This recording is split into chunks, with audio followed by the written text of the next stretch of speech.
16-17 साल का वो अपने पार्टी कर रहे थे घर ने आकी पुलिस वाला ने अभद्रता व्यवहार कराया और वो सारा छप्पत पटक दिया ताकि वो मर गया था। उसने न्याय दिवान खातर यो भाई ने केस लड़ा है उस भाई खातर। तो आज ये बेबे खातर आए हैं और भाई ये वकील भाई हमारे साथ हो गए तो कोर्ट तो आज मारकर आए गई।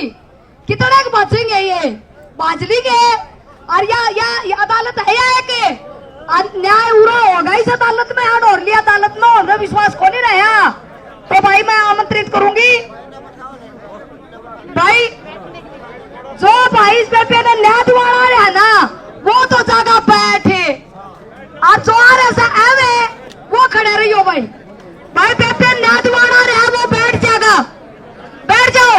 ये मंदिर आगे से ये भी बैठ जाओ भाई, हाँ बैठ जाओ शाबाश। ये इधर छोटू बैठ जाओ भाई, बैठ जाओ।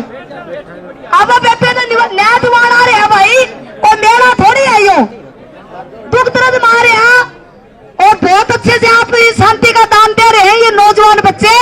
तो मैं आमंत्रित करती हूँ एडवोकेट दीपेश जी आए और वो अपनी बात रखें।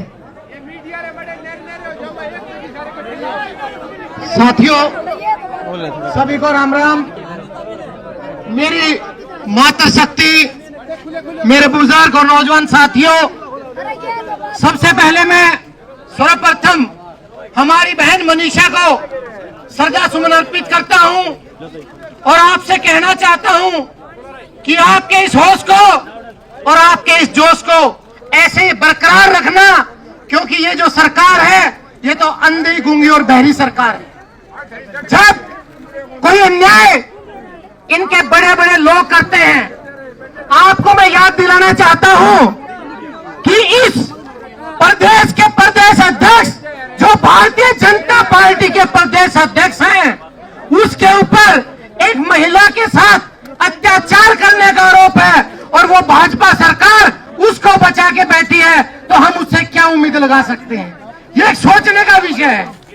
जब एक पूर्व में इसके प्रदेश अध्यक्ष थे बराड़ा, उसके बेटे को जिसने एक बेटी के साथ गलत व्यवहार किया और उस पर मुकदमा दर्ज हुआ और उसी को इस सरकार ने ला अफसर नियुक्त कर दिया और जब आप जैसों ने आवाज उठाई तब उसको हटाना पड़ा।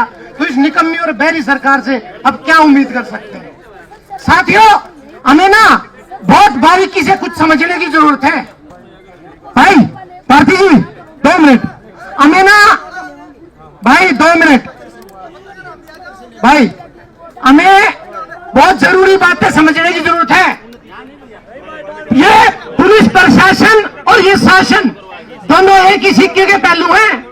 आज हमारे बीच में इस शासन ने और इस प्रशासन ने बहुत सारे ऐसे बहरू भी हमारे बीच में बैठा दिए कि कुछ आवाज आए और हमारे आंदोलन को खराब किया जाए। हमें ये सबसे पहले समझने की जरूरत है। और दूसरी बात, हमारे हरियाणा की कहावत है भाई, जब घी टेढ़ी सीधी उंगली से नहीं निकलता तो टेढ़ी उंगली हम सबको करनी आती है, लेकिन उसके लिए इंतजार भी एक जरूरी है। तो मैं आपसे प्रार्थना करता हूं कि इस पूरे के पूरे मामले में शासन और प्रशासन मिला हुआ है। सबसे पहले जब हमारी बेटी के साथ ये घिनौना कृत्य होता है और जब उस कॉलेज की बात आती है तो कोई ये बताए उस कॉलेज की फुटेज के ऊपर प्रशासन काम क्यों नहीं कर रहा? क्या उस कॉलेज के मालिक की या उस कॉलेज के साथियों की इतनी मोटी गर्दन है कि वहां तक कानून का हाथ नहीं जा रहा? अगर कानून का हाथ नहीं जा रहा है तो मैं सीआईडी के भाई से बता रहा हूं, ये समाज बैठी है, 36 बिरादरी के लोग बैठे हैं, इनका हाथ और इनकी आवाज बहुत मोटी है, वहां तक पहुंचने में देर नहीं लगेगी। तो आप समझ जाए ना। दूसरी बात कि ये नायब सिंह सैनी जो नारे देते हैं कि बेटी बचाओ बेटी पढ़ाओ, आप एक बेटी के पिता नहीं, आप प्रदेश में हर बेटी के पिता हैं और आप बेटी के पिता होने के नाते क्या मनीषा को न्याय नहीं दिला सकते?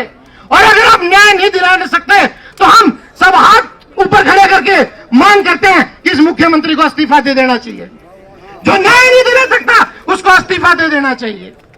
और जो हमारी बहन बेटियां आज विधानसभा और पार्लियामेंट में हम लोगों ने चुन के भेज रखी है, अगर उनको अपनी बेटी का दर्द महसूस नहीं होता तो उनको भी इस बात पे विशेष रूप से सोचना चाहिए।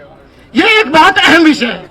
और साथियों, मैं जो बहन बता रही थी गणेश हत्याकांड, उसमें भी ऐसे ही पुलिस ने अपने शासन और प्रशासन ने मिलकर उसके साथ अन्याय करने का काम किया। वहां से भी उन्होंने पूरी डीवीआर उठा दी। और देखिए, जो मैं बताना चाहता हूं, समझने की बात है, क्या किया, जैसे ये भाजपा सरकार हमें जातियों में बांटने का काम करती है, ऊंच और नीच में बांटने का काम करती है, हमारे समाज के कुछ लोगों को पुलिस की फेवर में कर दिया। कुछ लोग पुलिस की फेवर में और कुछ लोग गणेश की फेवर में। ये चाल किसकी? सिर्फ भारतीय जनता पार्टी की। हमें इस बात को समझना है कि शासन और प्रशासन का जो भी नुमाइंदा है वो किसी का नहीं है भाई। सुख और दुख और दर्द में काम आएंगे तो हम सब साथी आएंगे एक दूसरे के। आज हमारा बेटा पुलिस में है, हमारा भाई पुलिस में है, अगर मुख्यमंत्री ऑर्डर देता है तो हमारे ऊपर लठ उठाता है। ये किसान आंदोलन में हम देख चुके। अगर हम पिटते हैं तो हम पिटते हैं। तो कोई शासन का आदमी, कोई प्रशासन का आदमी हमारा हितैषी नहीं हो सकता। ये सब हमारे विरोधी हैं। अगर हितैषी हैं और विरोधी हैं तो लठ तो इनके हाथ में है। जब ऊपर से ऑर्डर आए तो फेंक दो साइड में, मत मारो। दिखाओ तुम ताकत, दिखाओ अपनी बहन के लिए आवाज। लेकिन नहीं, मैं आपको दीवानी वकीलों की तरफ से एक आश्वासन देता हूं भाई, दोषी तो पकड़े जाएंगे आज नहीं तो कल, ये वायदा है पक्का, क्योंकि आप सबकी ताकत बोल रही है। ये हमारी माताएं बहनें जो सब काम छोड़ के आपके बीच में बैठे हैं, हमारे नौजवान साथी और बुजुर्ग सब आपके बीच में बैठे हैं। न्याय मिलेगा, मुलजिम भी पकड़े जाएंगे। लेकिन मैं भिवानी बार की तरफ से आपको आश्वस्त करता हूं कि दोषी का वकील कोई नहीं होगा। सब के सब बहन मनीषा की तरफ खड़े मिलेंगे, सब की सब बहन मनीषा की तरफ। और अगर कोई वकील साथी बाहर से भी आया तो हम वकील होने के नाते उसका विरोध करेंगे और उसके कोर्ट में नहीं घुसने देंगे। ये हमारा वायदा है आपसे, क्योंकि ये बेटी आप सबकी नहीं, ये बेटी पूरे देश की है। ये बेटी एक जाति की नहीं, सब बेटी सबकी होती है। जब बेटी की मान मर्यादा और सम्मान की बात आए तो हिंदू धर्म के अंदर गर्दन कटवा लेते हैं। और आज आप सब नौजवान साथी यहाँ खड़े हैं। मैं ज्यादा समय नहीं लूंगा क्योंकि वक्ता बहुत है, लेकिन मैं ये कहना चाहता हूं कि नौजवान साथी, माताएं बहनें बुजुर्ग अपना जोश और होश ऐसे ही बना के रखें। और मैं सीआईडी के साथी यहाँ बैठे होंगे भाई, उनको एक बात कहना चाहता हूं, जो हमारे भाई वो पंडित जी और कुछ साथी और हैं जो इसमें आवाज उठा रहे हैं और आपने उनको नजरबंद कर लिया, या तो शाम होने से पहले उनको छोड़ दो और वो हमारे धरने पे आके बताएं। अगर वो नहीं छूटे तो अगला धरना हम वकील साथियों का एसपी से मिलेंगे भाई, और फिर एसपी से बात होगी हमारी। ये ध्यान रखना, सीआईडी वाले मैसेज भेज दो। तो आप सबका बहुत बहुत धन्यवाद और इसी और जोश को बरकरार रखना। जय हिंद, जय भारत।